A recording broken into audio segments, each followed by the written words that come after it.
I am L squared, referred to in Madeline's date book. Mr. Lockridge, how often did you meet with Madeline? 7 or 8 times, maybe? Always in the bungalow? No, occasionally in restaurants. The L square was marked in her date book on the day of her murder at the very time of her attack. Were you with her then? No. Do you have proof? I had an appointment to meet her at about that time, but I arrived a half an hour early and only stayed 5 minutes, and I don't have proof. No. But Madeline was unharmed when I left that apartment. Mr. Lockridge, what was your reason for the meetings with Madeline? Business engagement? Your Honor, I have a note from the deceased to Mr. Lockridge. We ask the court that it be entered into evidence and marked as Defense Exhibit 3. I object strenuously. Would you like to see the note, Your Honor? Please.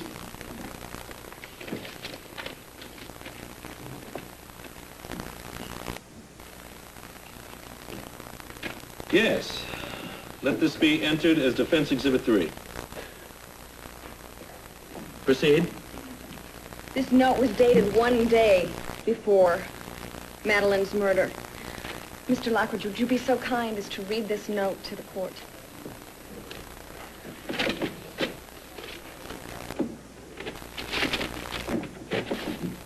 Lionel, I suggest you meet me at 11 a.m. tomorrow at the bungalow. I'm not happy with the way things are going, and if I'm not made happy soon, it may be necessary for me to expose our whole arrangement.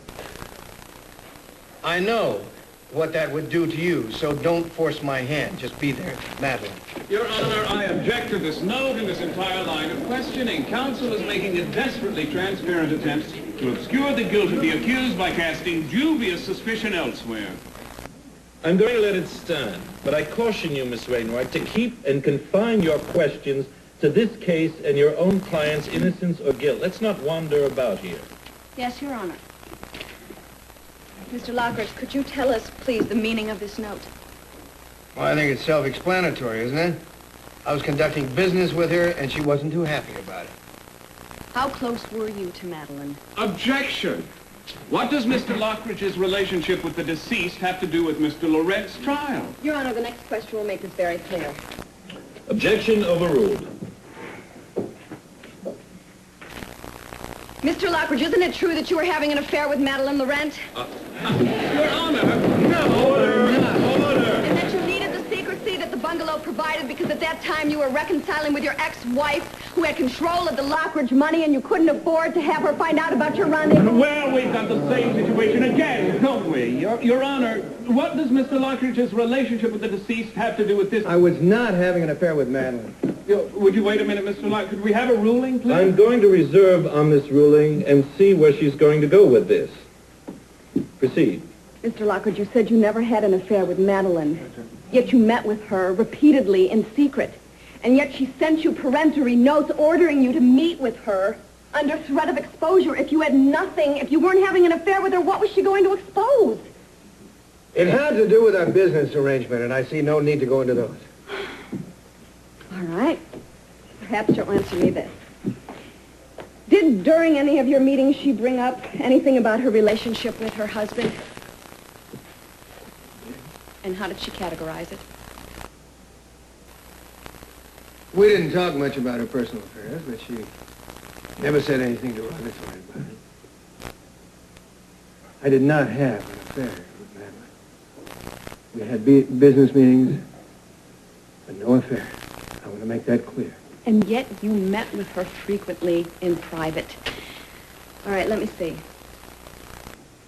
You saw her on the last day of her life, by your own admission, very near the moment that she was killed. And this letter suggests that you may have had the motive to silence her. So, motive, opportunity.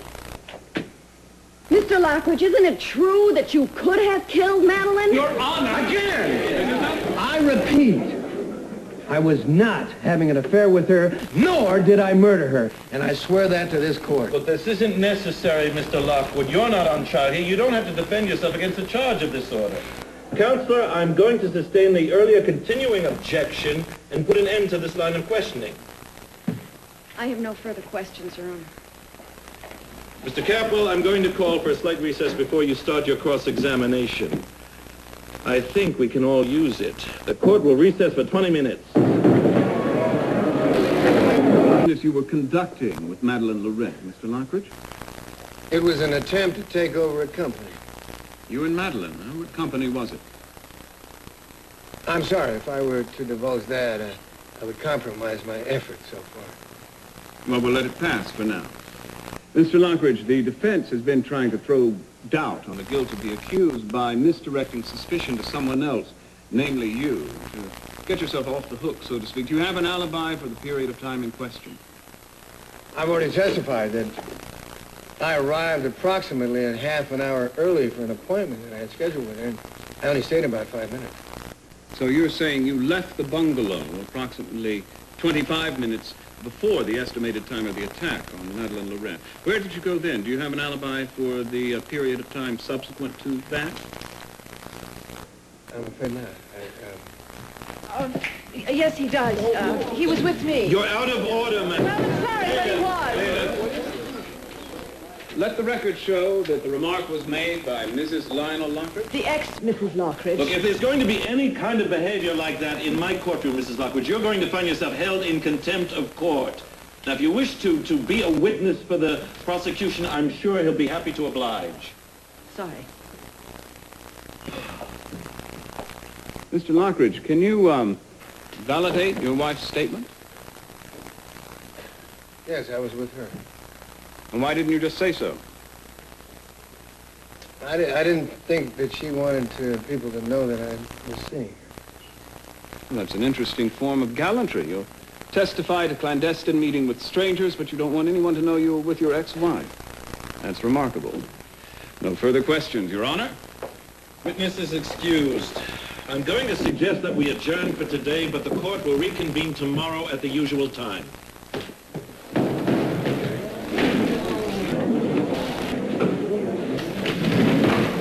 What do you think you're doing, telling the truth? Are you willing to get up on the stand and state under oath that you were with Lionel that afternoon? I will swear it on a stack of Bibles. And I will tell you something. I'm very glad I was able to ruin your chances to hurt Lionel.